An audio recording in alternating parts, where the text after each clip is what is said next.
Hello. सो अब हम start करते हैं अपने नेक्स्ट चैप्टर के साथ इस सीरीज़ में। तो जिसने अभी तक सब्सक्राइब नहीं किया है प्लीज़ जाइए और सब्सक्राइब करिए ताकि ऐसी वीडियोस आपको मिलती रहे। और अगर आपके कॉन्सेप्ट्स क्लियर नहीं होते किसी भी चैप्टर के तो उसके लिए आप 10 किताबें पढ़ लीजिए, वो क्लियर होंगे ही नहीं। तो पहले सबसे ज़्यादा ज़रूरी है कॉन्सेप्ट्स क्लियर करने। तो let's begin with our chapter. अगर आपको वीडियो अच्छी लगे तो प्लीज़ इसको ज़्यादा से ज़्यादा शेयर करें ताकि औरों की भी हेल्प हो चुके। तो जो हम नेक्स्ट चैप्टर स्टार्ट करने वाले हैं वो है salient features of the constitution. तो चैप्टर स्टार्ट करने से पहले हम ये जान लेते हैं कि सैलिएंट फीचर्स होते क्या हैं। सैलिएंट फीचर्स का मतलब होता है किसी भी चीज़ की क्वालिटीज़, ठीक है, किसी भी चीज़ की क्वालिटीज़ या उसकी इम्पॉर्टेंस या उसके कितने पार्ट्स हैं, जो कितने पार्ट्स इम्पॉर्टेंट है उस चीज़ के, किसी भी चीज़ की अगर हम सैलिएंट फीचर्स की बात करें और उसके क्या कहते हैं कैरेक्टरिस्टिक्स। सो अगर हम देखें यहाँ हम बात करें सैलिएंट फीचर्स ऑफ कॉन्स्टिट्यूशन, तो अब हम पढ़ेंगे कि कॉन्स्टिट्यूशन कैसे कौन से पार्ट्स हैं जो बहुत इंपॉर्टेंट है और जिनका रेलिवेंस बहुत ज़्यादा है हमारी कॉन्स्टिट्यूशन में। तो फर्स्ट हमारा आता है कि हमारा कॉन्स्टिट्यूशन सबसे लेंथीएस्ट रिटन कॉन्स्टिट्यूशन है। लेंथीएस्ट रिटन कॉन्स्टिट्यूशन का मतलब है कि सबसे बड़ा कॉन्स्टिट्यूशन। इसको नाम दिया जाता है एलिफेंट कॉन्स्टिट्यूशन भी। देखो इसमें एक चीज़ जान लेना, रिटन और अनरिटन दो टाइप के हमारे कॉन्स्टिट्यूशन होते हैं। तो देखो कुछ लोगों को कन्फ्यूजन हो जाती है, मैं जानती हूँ कि आप लोग इंटेलिजेंट इनफ है कि इतनी बेसिक तो नॉलेज सब में होती ही है, लेकिन फिर भी कुछ स्टूडेंट्स को डाउट होता है कि रिटन और अनरिटन का मतलब क्या होता है। रिटन मीन्स कि कोई चीज़ लिखी हुई है और अनरिटन मीन्स कि वो लिखी हुई नहीं है, हम ऐसे ही फॉलो करें। नो, कॉन्स्टिट्यूशन में अगर मैं बताऊं तो रिटन कॉन्स्टिट्यूशन मीन्स कि वो कॉन्स्टिट्यूशन जिसको चेंज करने में बहुत टाइम लगे, मतलब वो रिजिड कॉन्स्टिट्यूशन है, उसको हम आसानी से चेंज नहीं कर सकते। अनरिटन कॉन्स्टिट्यूशन का मतलब है जो टाइम टू टाइम चेंज हो सकता है, उसमें इतनी फ्लेक्सिबिलिटी है कि वी कैन चेंज इट। तो ये डिफरेंस है रिटन एंड अनरिटन कॉन्स्टिट्यूशन में। तो हमारा जो इंडियन कॉन्स्टिट्यूशन है वो है लेंथीएस्ट रिटन कॉन्स्टिट्यूशन। देखो यूएस फर्स्ट कंट्री थी जिसका कॉन्स्टिट्यूशन रिटन था, जिसके पास रिटन कॉन्स्टिट्यूशन था उसको चेंज करना बहुत मुश्किल है, वो बहुत रिजिड है। हमारा क्या है, हमारा कॉन्स्टिट्यूशन रिजिड और फ्लेक्सिबल दोनों है, ठीक है। अब हमारा कॉन्स्टिट्यूशन इतना लेंथीएस्ट क्यों है, देखो उसके पीछे भी रीजंस है। ज्योग्राफिकल रीजन, हमारी कंट्री इतनी वास्ट है, आपने इतने एरियाज को देखा है, तो अगर ज्योग्राफी इतनी वास्ट है तो ऑब्वियस सी बात है कि हमें हर किसी को देखते हुए, हर स्टेट को देखते हुए, हर कम्युनिटी को देखते हुए कॉन्स्टिट्यूशन लिखना था कि कोई भी नेग्लेक्टेड फील ना करे। तो हमारा कॉन्स्टिट्यूशन क्या हो गया, बड़ा हो गया। नेक्स्ट क्या था, देखो कि ये कॉन्स्टिट्यूशन जब हमारा फ्रेम हुआ तो ज़्यादा जो लोग थे इसमें, जैसे डॉक्टर BR अम्बेडकर हो गए, मैंने कॉन्स्टिट्यूएंट असेंबली आप लोगों को बताई थी कि कौन कौन थे उसमें हमारे हेड्स, 7 मेंबर्स थे। बाकी इसमें और भी नीचे और भी चीज़ थे, जब ड्राफ्टिंग कमेटी वगैरह आई, ये सब क्या थे, लॉयर्स थे। तो लॉयर्स की एक कॉमन हैबिट होती है कि हर चीज़ को एक्सप्लेन करना डिटेल में, और हमारा कॉन्स्टिट्यूशन इतने डिटेल में इसलिए एक्सप्लेन हुआ क्योंकि हम झेल चुके थे अंग्रेजों का शासन। अगर चीज़ें एक्सप्लेन ना हो, कल को कोई गवर्नमेंट आ जाए और उस चीज़ का एक्सप्लेनेशन ना हो, क्या पता वो उसे मोड़ तोड़ के कैसे भी बना दे उस रूल्स एंड रेगुलेशन को। इस वजह से हमारा कॉन्स्टिट्यूशन क्या हुआ, लेंथीएस्ट कॉन्स्टिट्यूशन। नेक्स्ट जो इसका फीचर है वो है various sources. Various sources means, देखो हमारे कॉन्स्टिट्यूशन को बहुत बार कहा जाता है बोरोड कॉन्स्टिट्यूशन है, लेकिन मैं आपको एक चीज़ बताऊंगी, हाँ बेशक हमारा कॉन्स्टिट्यूशन बोरोड है, लेकिन उसको हमने डायरेक्टली कट कॉपी पेस्ट नहीं किया है। वो कॉन्स्टिट्यूशन उनके जो हमने बोरो किए हैं फीचर्स, उन सारों को अपने तरीके से जैसे हमें नीड है उस चीज़ की वैसे हमने उसे रखा है। जैसे हमने यूएस से रिटन कॉन्स्टिट्यूशन ले लिया कंसेप्ट, लेकिन यूएस का कॉन्स्टिट्यूशन इतना रिजिड है कि उसको चेंज करना आप इम्पॉसिबल की तरह ही मान लो, बहुत मुश्किल है। हमने उसको अपने कॉन्स्टिट्यूशन को फ्लेक्सिबल और रिजिड से मिक्स किया क्योंकि हमें उसकी ज़रूरत थी, किस टाइम कौन सा चेंज की ज़रूरत पड़ जाए। ये चीज़ हमारे जिन्होंने कॉन्स्टिट्यूशन फ्रेम किया उन्होंने ये चीज़ सोच के ये सब चीज़ें की। नेक्स्ट हमने लिया अपना कॉन्स्टिट्यूशन लिया government of India act 1935। 50 to 55% constitution हमारा वहाँ से था, क्योंकि पहली जो चीज़ें आई हमारे, मतलब कैसी गवर्नमेंट होनी चाहिए, ये सब चीज़ें गवर्नमेंट ऑफ इंडिया एक्ट 1935 में है, जिस पर मैं एक पूरी वीडियो बनाऊंगी गवर्नमेंट ऑफ इंडिया एक्ट में क्या क्या था। तो वहाँ से लिया गया। फिर हमने मतलब जैसे हमने अमेरिकन कॉन्स्टिट्यूशन से, इरिश कॉन्स्टिट्यूशन, सबसे हमने बोरो किया। तो हमारा कॉन्स्टिट्यूशन क्या है, हमने वेरियस सोर्सेज से लिया। नेक्स्ट आ जाता है रिजिडिटी प्लस फ्लेक्सिबिलिटी। मैंने आपको बताया यूएस से हमने ये चीज़ ली, लेकिन हमने क्या रखा अपने अकॉर्डिंग, रिजिड प्लस फ्लेक्सिबल। कुछ पार्ट्स ऐसे हैं जिनको हम इजीली कर सकते हैं, जिनके लिए हमें खाली स्टेट के कंसेंट चाहिए, कुछ ऐसे जिसमें हमें यूनियन और स्टेट दोनों के कंसेंट चाहिए। ठीक है, तो हमने क्या रखा अपने कॉन्स्टिट्यूशन को ऐसा कि इजीली अमेंड भी हो जाए। जैसे हमारा बेसिक स्ट्रक्चर है, हम बेसिक स्ट्रक्चर अमेंड नहीं कर सकते इजीली, जैसे राइट टू प्रॉपर्टी पहले आता था, लेकिन बहुत डिबेट डिस्कशंस के बाद हमारा वो हटाया गया। ठीक है, नेक्स्ट आता है हमारा federal system with unitary bias. Federal system means हमारी क्या है, पावर डिवाइडेड है। यूनियन मतलब यूनिटरी बायस मीन्स कि बेशक हमारी पावर्स डिवाइडेड है पर हमारा यूनियन बहुत स्ट्रांग है। गवर्नमेंट स्टेट्स में कोई भी आए, यूनियन में अगर हम देखो, अगर स्टेट्स में कहीं 2 पार्ट्स में कांग्रेस जीत गई और हमारी यूनियन में कौन है, बीजेपी, तो वो लोग कुछ रूल्स एंड रेगुलेशन लाएंगे। अगर हमें लगता है कि वो स्टेट के लिए नहीं ठीक है तो क्या करता है, यूनियन अपने इंस्ट्रक्शंस दे सकता है। ठीक है, देखो फेडरल का मतलब हमारी 2 गवर्नमेंट है, स्टेट गवर्नमेंट और हमारी यूनियन गवर्नमेंट, जो मैंने आपको बताया। सुप्रीमेसी हमारे रिटन कॉन्स्टिट्यूशन के, कोई भी गवर्नमेंट आए हमारा कॉन्स्टिट्यूशन सबसे ऊपर है, ये चीज मैंने आपको बताई थी। हमारे कॉन्स्टिट्यूशन के कॉन्स्टिट्यूशन हमारा फिर मतलब वो क्या है कि हम वेलफेयर स्टेट के लिए बना है। अगर वही चीज गवर्नमेंट अबाइड नहीं करेगी तो क्या कहते हैं, फिर हमारा कॉन्स्टिट्यूशन क्या होगा, वो वायलेट होगा। और उसके बाद हम कहाँ जा सकते हैं, कोर्ट के पास जा सकते हैं। तो ये क्या हुआ कि हमारे रिटन कॉन्स्टिट्यूशन की सुप्रीमेसी है। यूनिटरी बायस कहाँ आता है कि हमारा सेंटर बहुत स्ट्रांग है, जो मैंने आपको भी बताया। सिंगल कॉन्स्टिट्यूशन है हमारा, स्टेट के लिए या सेंटर के लिए कोई अलग कॉन्स्टिट्यूशन तो है नहीं, एक ही कॉन्स्टिट्यूशन है सबके लिए। सिंगल सिटीजनशिप, हम लोग सब इंडियन है, कोई स्टेट की या फिर सेंटर की तो कोई अलग वो नहीं है। ऑल इंडिया सर्विसेज ये सब क्या आते हैं आपके यूनिटरी बायस में। ऑल इंडिया सर्विसेज पूरे इंडिया के लिए एक है, ऐसा तो नहीं है अलग अलग है। ठीक है, नेक्स्ट हमारा आता है पार्लियामेंट्री फॉर्म ऑफ गवर्नमेंट। हमारी पार्लियामेंट्री फॉर्म ऑफ गवर्नमेंट है, देखो हमारे पास 2 हेड है, एक नॉमिनल हेड है, एक रियल हेड है। प्रेसिडेंट हमारे नॉमिनल हेड है, रियल हेड हमारे प्राइम मिनिस्टर है। मेजोरिटी पार्टी रूल है, जिसको ज्यादा वोट्स मिलते हैं वही हम पर रूल करेगी। फिर हमारे पास क्या है, चेक्स एंड बैलेंसेस, एग्जीक्यूटिव और लेजिस्लेचर है। लेजिस्लेचर क्या है, जो लॉज बनाती है। एग्जीक्यूटिव क्या है, जो उनको चेक करती है कि मतलब हमारे लॉज इम्प्लीमेंट ढंग से हो रहे हैं या नहीं हो रहे। ये सब चीजें कौन देखती है, हमारी एग्जीक्यूटिव।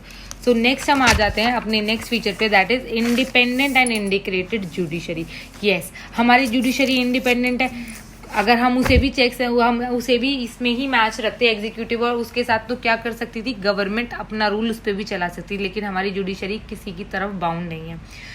कोई नॉर्मल सिटीजन जाए या फिर कोई पीएम का बेटा जाए, सबके लिए रूल सेम रहेंगे। नेक्स्ट, पनिशमेंट भी सबके लिए सेम है, चाहे क्राइम कोई एमएलए करे चाहे वही क्राइम सेम क्राइम कोई नॉर्मल आदमी करे। ऐसा तो नहीं है कि एमएलए को स्पेशल प्रोविजंस मिले, नहीं। कुछ जो स्पेशल प्रोविजंस है कि जब तक वो वहाँ इलेक्टेड रहेगा वो उस पोजीशन की रिस्पेक्ट के लिए रखे गए हैं कि उस पोजीशन का नाम खराब ना हो, वो उसी चीज के लिए, लेकिन जो प्रोसीजर चलता है वो सबके लिए सेम है। ठीक है, नेक्स्ट हमारा आता है, हमारा एक ही सुप्रीम कोर्ट है, कोई अलग सुप्रीम कोर्ट हमारे लिए कोई अलग तो नहीं है। हर स्टेट में हाई कोर्ट हर स्टेट में, लेकिन सुप्रीम कोर्ट हमारा एक है।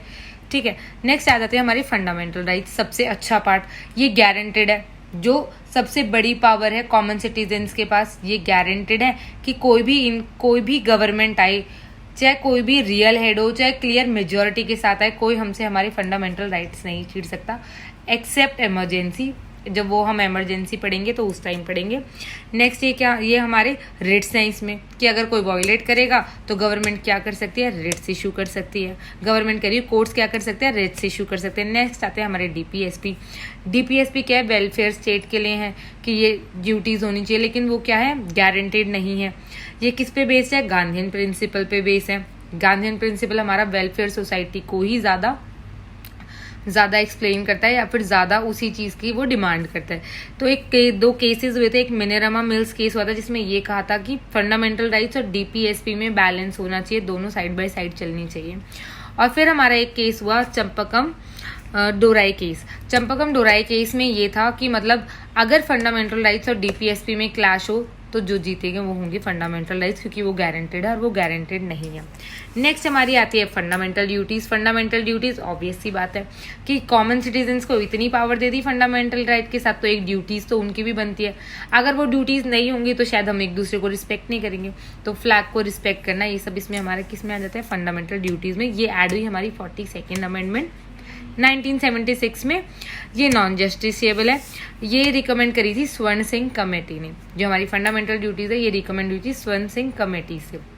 नेक्स्ट वर्ड आता है सेकुलर। देखो सेकुलर वर्ड हमारा प्रियम्बल में ऐड हुआ 42nd अमेंडमेंट में, लेकिन इसकी कोई डेफिनेशन हमने नहीं ले रखी है। देखो हमने ये वेस्टर्न से लिया, लेकिन वेस्टर्न डेफिनेशन बहुत रिजिड है। वेस्टर्न डेफिनेशन ये कहती है इसमें कि मतलब divorce between state and religion, कि कोई भी रिलीजन है स्टेट को उससे कोई लेना देना नहीं है, सब अपना फॉलो करो, जो भी होगा वो स्टेट मतलब वो अपना इंडिविजुअल का ही है, स्टेट का ही है, उससे क्या कहते हैं रिलीजन का स्टेट से कोई लेना देना नहीं है। अगर कुछ भी गलत होता है तो वो कॉमन सिटीजन ही जानेंगे, लेकिन हमारी कंट्री में तो ऐसा नहीं। हमारी कंट्री में कैसा है, पॉजिटिव कंसेप्ट है सेकुलरिज्म का। कैसे? क्योंकि हमारे स्टेट का कोई रिलीजन नहीं है, लेकिन हर रिलीजन की रिस्पेक्ट हमारा स्टेट करेगा। अगर कोई रिलीजन खत्म होने वाला हो, ठीक है, तो उसको प्रोटेक्ट एंड प्रिजर्व हमारी गवर्नमेंट करेगी। अगर कोई, जैसे पहले छठ पूजा पे छुट्टी नहीं होती थी, अब होती है, क्योंकि उसकी मतलब लोगों की जो फॉलो करने की वो है आबादी, वो बढ़ती जा रही है, सब दिल्ली में आते जा रहे हैं, ठीक है। तो क्या हो गया, अब उस पर भी हॉलीडे डिक्लेयर होने लगा। तो हर रिलीजन उनकी नज़र में एक ही है। नेक्स्ट आ जाता है यूनिवर्सल एडल्ट फ्रेंचाइज। ये सबसे बोल्ड स्टेप था डॉक्टर BR अम्बेडकर का, कि जिस टाइम पे हमने ये लिया, हमारी जो जनता थी या हमारे जो सिटीजन से ज़्यादा पढ़े लिखे तो नहीं थे, ठीक है, तो सब लोगों ने ये कहा कि हमारे यहाँ ये वर्क नहीं करेगा। इन लोगों को क्या पता कैसे इलेक्शंस कैसे नहीं, लेकिन डॉक्टर BR अम्बेडकर ने ये चीज़ रखी, और हमारी थम्पिंग डेमोक्रेसी है इस चीज़ में, कि मतलब सबने वोट दिए।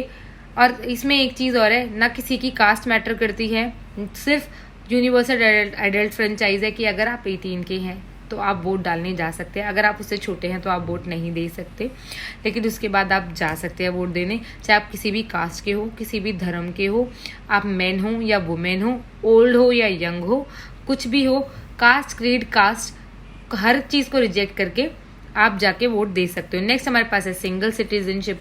हम लोग सब क्या हैं, इंडियंस हैं, कोई अलग तो है नहीं। तो कि हमारे मतलब फ्रेटर्निटी वर्ड आता है हमारे प्रियम्बल में वो क्लियरली मेंशन है। वो ब्रदरहुडनेस कैसे दिखेगी, अगर हम अलग अलग आइडेंटिटी रखेंगे तो फिर तो कोई हमारी कंट्री में फ्रेटर्निटी दिखेगी नहीं। तो वो फ्रेटर्निटी कैसे दिखेगी, हमारे सिंगल सिटीजनशिप से। नेक्स्ट आ जाते हैं हमारे इमरजेंसी प्रोविजंस, कि हाँ कई बार चीज़ें जब कंट्रोल से बाहर हों और हमें लगे कि स्टेट के लिए, गवर्नमेंट को लगे कि स्टेट के लिए, वेलफेयर के लिए हमें कुछ चीज़ों को स्टॉप, मतलब कुछ टाइम के लिए स्टॉप करना पड़ेगा लोगों को, तो वो क्या कर देते हैं, इमरजेंसी डिक्लेयर कर देते हैं, जो बहुत ज़रूरी है। देखो आपने नॉर्मल चीज़ें देखी है, कोई भी हिंदू मुस्लिम में लड़ाई झगड़ा हो या कुछ भी, कोई चीज़ जब लगती है कि ये हद से ज़्यादा बढ़ जाएगी तो क्या डिक्लेयर हो जाती है, इमरजेंसी, ताकि उसको वहीं स्टॉप करा जा सके, ताकि और लोगों को परेशानी ना हो। नेक्स्ट है हमारा 3 टायर गवर्नमेंट। हमारी यूनियन गवर्नमेंट है, स्टेट गवर्नमेंट है, लोकल गवर्नमेंट है। लोकल गवर्नमेंट हमारी पंचायत, स्टेट गवर्नमेंट में जो हमारे स्टेट में आती है, यूनियन गवर्नमेंट आपको पता ही है जो हमारी यूनियन में आती है। अब ये तो थे हमारे सारे फीचर्स ऑफ कॉन्स्टिट्यूशन। अगर ये क्वेश्चन आता है तो क्रिटिसिज्म भी लिखने पड़ेंगे, तो मैंने इसलिए इसमें क्रिटिसिज्म भी मेंशन करें। तो हमारे कॉन्स्टिट्यूशन का क्रिटिसिज्म जो लोग कहते हैं, फर्स्ट कि वो बोरोड है, ठीक है। सेकंड क्या कहते हैं कि गवर्नमेंट ऑफ इंडिया एक्ट की टोटल कॉपी है, कि वही उठा के वहाँ रख दिया है। नेक्स्ट क्या आता है कि हम यूनी इंडियन है, ठीक है। वो कैसे हो गया कि जैसे हमारे जो लॉयर्स, देखो जो लॉयर्स थे जिस टाइम पे हमारा कॉन्स्टिट्यूशन बना, सब लोग ज़्यादा बाहर से पढ़े हुए थे। इंडिया में उस टाइम पे इतनी एजुकेशन इतने लेवल पे नहीं थी कि वो वहाँ, तो उनको क्या कहा जाता है कि ये इंडियंस ने नहीं बनाया बाहर, लेकिन वो है तो इंडियन ही ना, और उन्होंने इस तरीके से बनाया। अच्छे, पर एक क्रिटिसिज्म अगर लिखने होंगे तो आप ये मेंशन कर सकते हैं। अनगांधीयन प्रिंसिपल पे है, जैसे अनगांधीयन प्रिंसिपल मीन्स कि वेलफेयर स्टेट इतना नहीं है जितना उसमें शो कर रखा है, ये चीज़ हो गई। फिर एलिफेंट साइज, जो मैंने आपको बताया कि बहुत बड़ा है, लेकिन वो बड़ा क्यों है वो भी मैंने आपको बताया। लिटिगेशंस एंड रिट्स ज़्यादा है, लेकिन जो भी है, लेकिन हेंस, ठीक है, कंक्लूड आप ये कह के कर सकते हो, लेकिन जो भी है हमारा पर्पस सर्व हो रहा है। बहुत अच्छी डेमोक्रेसी हमारी चल रही है। हमारे साथ के कई स्टेट्स है जो हमारे साथ फ्रीडम उनको मिली, लेकिन नहीं कर, देखो पाकिस्तान ने ही 3 बार अपना कॉन्स्टिट्यूशन चेंज कर दिया, लेकिन हमें कभी चेंज करने की ज़रूरत नहीं पड़ी। तो हेंस चाहे जैसा भी है, हमने बोरो किया या कुछ भी किया, ये सब मैंने आपको उधर चीज़ें बताई हैं कि बोरोड है तो आप उसको कैसे काउंटर स्टेटमेंट दे सकते हो। तो क्या है कि हमारा पर्पस सर्व हो रहा है और कॉन्स्टिट्यूशन हमारा बेस्ट वे में हमें सर्व कर रहा है। फाइन, तो ये चैप्टर यहीं ख़त्म होता है। इसके PYQ सॉल्व कर लेना। नेक्स्ट मैं आपसे एक चीज़ बोलूँगी कि अब अगर आपको ये चैप्टर ऐसे चीज़ें समझ में आ रही, क्योंकि मेरे को ये तो है कि वर्कआउट ये मेथड कर रहा है लेमैन लैंग्वेज में ताकि चीज़ें समझ आए। अगर कंसेप्ट क्लियर नहीं है तो मैं कितने भी हाई फाई वर्ड्स बोल लूँ, वो जब समझ ही नहीं आएंगे तो फ़ायदा क्या है। अब कंसेप्ट समझने के बाद आप कितनी भी हाई फाई बुक्स पढ़ लीजिए, आपको समझ आएंगी। तो please subscribe the channel and follow the Instagram. Thank you so much.